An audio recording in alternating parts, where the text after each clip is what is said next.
Olá, seja muito bem-vindo a mais um vídeo aqui no nosso canal do YouTube. Hoje nós trataremos de um tema de extrema importância para quem está de olho nos efeitos da reforma tributária. Você, empresário ou empresa optante pelo lucro presumido, existem uma série de efeitos e intercorrências da reforma e suas alterações, novos impostos, aqueles que foram substituídos por CBS e IBS que sofrerão. Então, atenção a esses detalhes é extremamente importante. E se você já gosta desse conteúdo, não se esqueça de deixar o seu like, se inscrever no nosso canal caso você não seja inscrito e caso queira ver outros conteúdos como este por aqui, deixe na caixa de comentários para que nós possamos saber quais os próximos conteúdos e temas aqui do nosso canal.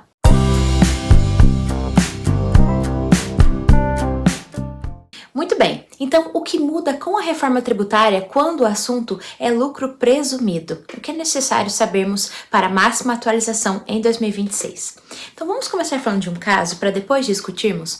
Imagine uma empresa comercial optante pelo lucro presumido e trimestralmente ela apura IRPJ e CSLL. Isso com base em percentuais fixos sobre a receita bruta.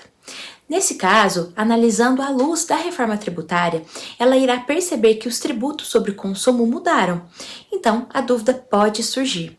Então, como fica agora o lucro presumido? Ele acabou com a reforma tributária? Como que eu faço o cálculo do imposto de renda? Claro que é uma pergunta recorrente, não só com quem trabalha, como profissionais também que querem saber à luz da reforma. O primeiro passo, então, é recapitularmos o próprio lucro presumido e o conceito principal. Então, uma empresa de prestação de serviços, por exemplo, que tem o faturamento anual dentro do limite legal, ela pode escolher e optar o lucro presumido para simplificar a apuração. Então, o lucro presumido nada mais é do que um regime de apuração do IRPJ e também da CSLL. Então, desta forma, a lei presume o lucro da empresa, como o nome bem diz, e a sua base de cálculo sempre será um percentual fixo da receita bruta. Isso independentemente do lucro real obtido por aquela empresa. Esses percentuais vão variar conforme a atividade da empresa. Por exemplo, pode ser 8% para atividades de comércio, 32% para serviços. São as bases. Então, analisando o lucro presumido, uma empresa de serviços ou prestadora de serviços, ela tem uma base presumida de 32% de sua receita. Agora, essa aplicação das alíquotas sofrem alterações com a reforma. Isso IRPJ, CSLL também. Primeiro passo, o que não muda com a reforma tributária, analisando na prática? Uma empresa ela pode se perguntar, eu preciso abandonar o lucro presumido após a vigência da reforma tributária? Um ponto fundamental a se entender é que a própria reforma tributária ela não veio para extinguir o lucro presumido. Não é a sua intenção. Tampouco é o IRPJ ou CSLL. Continuam sendo apurados todos da mesma forma. Os percentuais de presunção permanecem válidos, igual tratamos agora, e a apuração trimestral também segue existindo. Então, é o primeiro passo. Isso mudou? Não. A reforma não alterará tributos sobre renda, mas sim tributos sobre o consumo, que é o pulo do gato acerca da reforma tributária.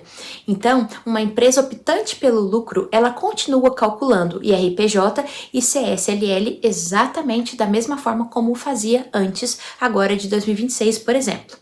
Agora, se isso não muda, como que a reforma impacta o lucro presumido?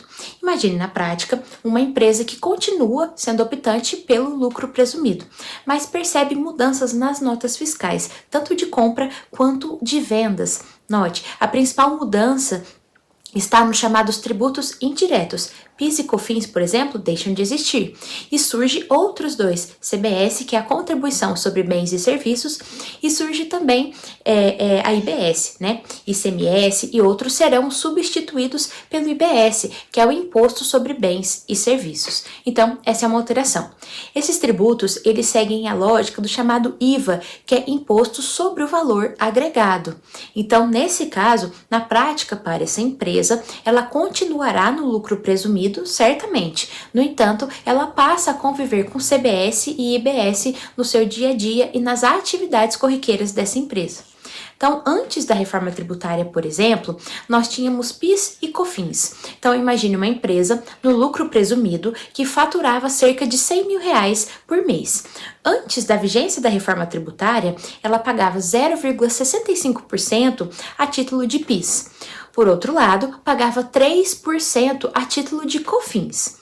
Então, ela pagava um valor total de 3,65% sobre a receita a título de PIS e COFINS, sem que houvesse direito a créditos.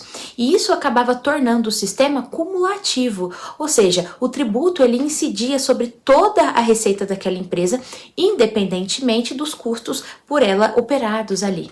Então, isso é o caso do cenário antes da reforma. Logo, uma receita de R$100 mil daquela empresa, ela pagaria a título de PIS e COFINS R$3.650 para este faturamento, né? Sem que houvessem abatimentos. Professora, sei da reforma, e agora? Eu tenho a CBS pós a reforma e esta mesma empresa, ela passa a comprar mercadorias, por exemplo, ou ela contrata serviços ou paga energia elétrica. Isso com destaque de CBS. Então, note, após a introdução da reforma tributária, a empresa passa a apurar a CBS e a CBS, ela é não cumulativa, sua diferença. Então, a empresa pode descontar créditos vinculados, por exemplo, a insumos, serviços e também despesas relacionadas à atividade empresarial por ela realizada. Mesmo que a alíquota agora pareça maior, o valor final ele pode ser menor por conta desses créditos. Antes não ocorria. Então agora na prática nós vemos a CBS sobre a venda, mas nós temos créditos de contas de compras também. Então isso é o imposto efetivo que pode ser reduzido. Então, para finalizarmos, uma atenção muito especial para aquelas empresas de serviços. Uma empresa que oferece serviços de consultoria, por exemplo, tem muitos gastos com folha de pagamento. É um exemplo clássico. No entanto, nessa situação, haverá poucos créditos que por ela podem ser aproveitados. Logo, o impacto da CBS para esse tipo de empresa pode ser maior. Então, é hora de reavaliar se o lucro presumido ainda é o melhor regime para essa atividade empresarial. Então, é um ponto que estará presente na nossa atividade corriqueira. Então, atenção a esses casos e uma reanálise pode ser necessária, porque o aumento da carga indireta pode ser mais elevado agora, mesmo permanecendo no lucro presumido. Então, para encerrarmos o nosso vídeo, é interessante entender e relembrar que o lucro presumido ele não acabará com a reforma tributária. Então, IRPJ, CSLL não mudam também com a reforma tributária. No entanto, a grande mudança está nos tributos sobre o consumo principalmente. Nós temos CBS, IBS e agora a exigência de uma nova lógica, tanto de cálculo quanto de planejamento. Para o profissional que domina esse tema, ele compreende perfeitamente o impacto real da reforma tributária dentro das empresas que estão operando hoje no nosso país. E caso você esteja buscando por máxima atualização, abaixo nós temos um link que te levará direto para a nossa plataforma. E lá nós temos um curso específico sobre a atualização de reforma tributária. Ou seja, se você quer máxima atualização para o seu trabalho agora em 2026, é hora de você investir no seu conhecimento e no seu futuro. Te vejo na próxima.